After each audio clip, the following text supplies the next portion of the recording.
Details about the Acolyte and Lucasfilm have released, finally, folks, and we're here to tell you if you were expecting a masterpiece, if you were expecting the return of George Lucas level writing and creativity, well, you were sorely mistaken.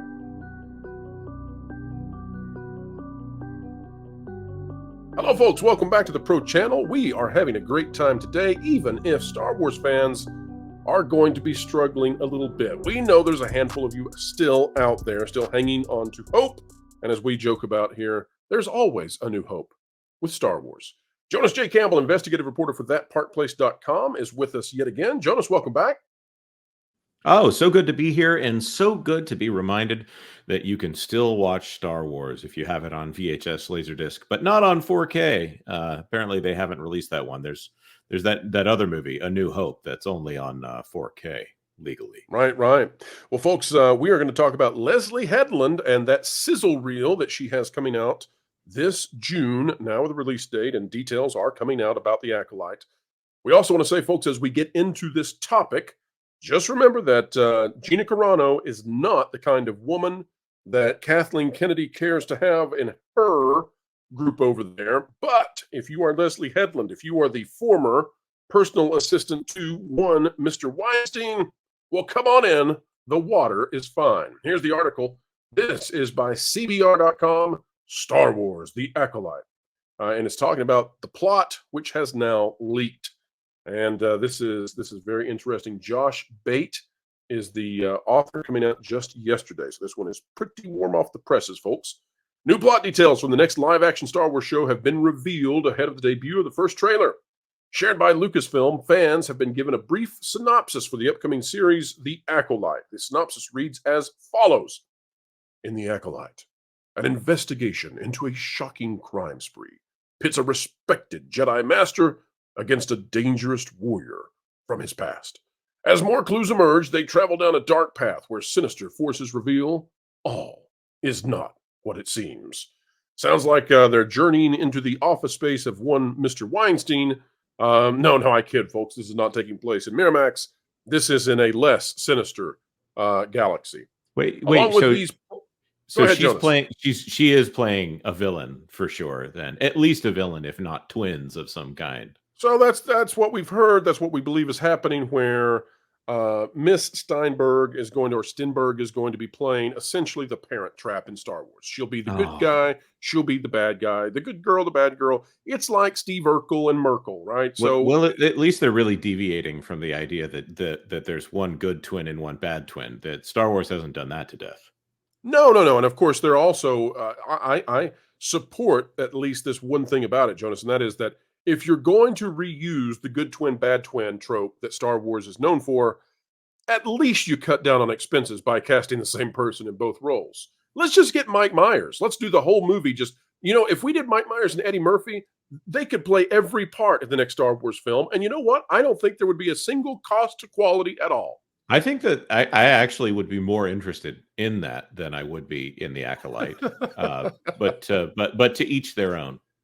Well, when you've got Pluto Nash and Norbit under your belt, those are Star Wars sounding kinds of names. Along with these plot details, the first poster was also revealed by Lucasfilm, along with an announcement of the first trailer's debut. Disney and Lucasfilm have also revealed the series premiere date, as the show is set to begin airing on June 4th. Stenberg will lead the ensemble cast that also includes Lee Jung-jae, Manny Jacinto, Daphne Keane, Jonas Suotamo, Carrie Ann Moss, Dean Charles Chapman, Jodie Turner-Smith, Margarita Levieva, Rebecca Henderson, and Charlie Barnett. The Acolyte is helmed by Leslie Headland, who previously wrote 2 seasons of Russian Doll for Netflix. I'm sure that's what got her the role. I'm sure. But here's the key thing. This is what's very interesting. The Acolyte will challenge and honor, but challenge Star Wars. Here's the quote. The idea of this show is to kind of honor the ethos of Star Wars and ideas around the Force, and also challenge them, hopefully harmoniously. And of course, this is all based on the High Republic, which is the utterly failed young adult novel series in which there's a talking sentient rock that's very interested in bedroom issues. Just great reads, folks. Great reads. Jonas, we've covered this in the past, where the High Republic has been so unpopular that the novels have been sitting on the floor of Barnes and Noble stores because they put the old Star Wars novels on the shelves that are reserved for High Republic. They managed to do that and get away with it contractually because those older novels sell better than the brand new High Republic novels. Why do you think, Jonas, that they are determined to set this in an era and in essentially this is a spin-off IP, in a spin-off Yes. IP that is so unpopular? Why are they determined to do this? I'll just point out as well, they'll use the High Republic as the stand to hold up the books that actually sell, as well. I don't know what the issue is there with the High Republic era and that they keep wanting to make this happen. I think the James Mangold film is something that's probably going to be set in that High Republic era. Maybe it's something that they know that they can't put Luke Skywalker in it, and nobody will be asking for Luke Skywalker to be in it if they set it in the High Republic era. That's a great. Maybe I had not thought of that. We'll shut him up about Luke Skywalker. We'll put it in a completely different era. because there seems to be an indication that they don't like Luke Skywalker very much at current day Lucasfilm, which Cobwebbed, it cobwebbed. yeah, if you're incapable of doing a good job with the character, maybe then you don't want to touch that particular space. I Wait a think minute, that wait a minute, they Jonas. Are you seeing this image? Are you excited about lion dog creatures and lightsaber shield things? I mean, I'm we've trying seen, to by the figure way, out these what shields leaked exactly is before. going on here. Is he supposed to be holding that up with the Force, or is he twinkling it there, twiddling it between his fingers? I This don't is really not Avatar. This is not Twinkle Toes or Twinkle Fingers. Now, Jonas, this is Star Wars. what It's a it should Star be Wars Star is now Wars. a place for witches and night sisters and apparently lightsaber shields that float in front of your hand. Okay, And don't owls. question it too hard. And owls. They did have these on the Galactic Star Cruiser on some level, but they didn't have lightsabers in them. If I By do the remember, way, the I had the lightsaber. exclusive leak on those shields. I'm very proud of that. Not many people remember that we had the exclusive leak on the shields that were coming to the ill-fated, what do we call that? Galactic Star Cruiser, Galactic Star Star Cruiser. Wars Well, it's Galactic so hard Star to remember now, Cruiser, Jonas. which They of use course galaxy in a in thousand universe, things. yeah, in universe was called the Halcyon, and Halcyon, that's what I was trying to remember. Yeah. right, yeah, it's a bird. A Halcyon is a bird. Well, Halcyon was a hallucination of Disney that it was going to be able to make money. So maybe the same thing for the Acolyte. Jonas, we've talked about in the past why they went with the Acolyte instead of Skeleton Crew, rescheduling this thing. It seems to me that it's because the Acolyte apparently had a smaller budget. So if they put it out now and hold Skeleton Crew until the end of the year, it moves Skeleton Crew and its budget off of the fiscal year for now. And they can use that to prove that Disney Plus made a penny by the end of the quarter in a single quarter. Not a great vote of confidence, I would say, when your reason for putting this out in June might be that. Final thoughts on this topic, Jonas, as we get ready for a very lucrative and yet nauseating series of months covering the Acolyte. Oh, good. Yeah.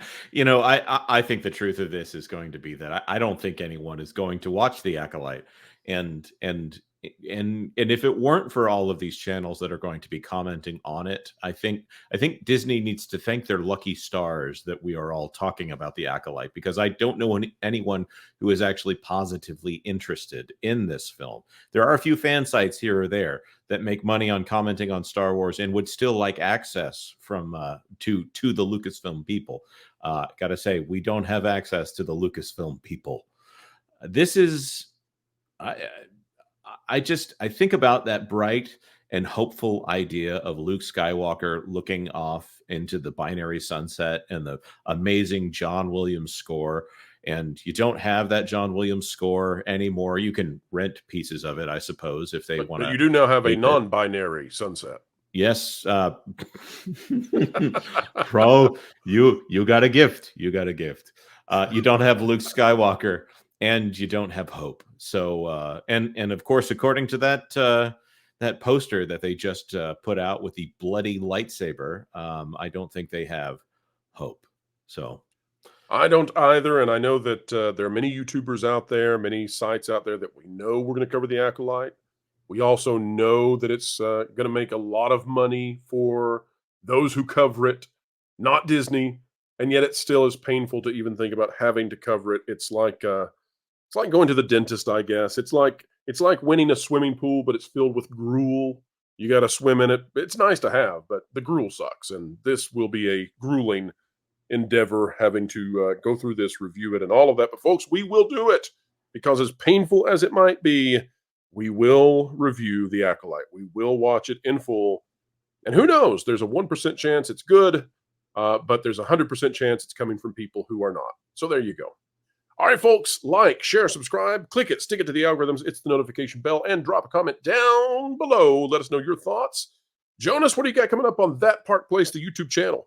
Oh, well, we have lots of things. Of course, That Park Place Live is every Thursday at noon, and we are covering everything in theme parks. They've got some new Splash Mountain updates as news comes out, and I understand Universal is holding back some of their Epic Universe news here. We will be covering that for sure.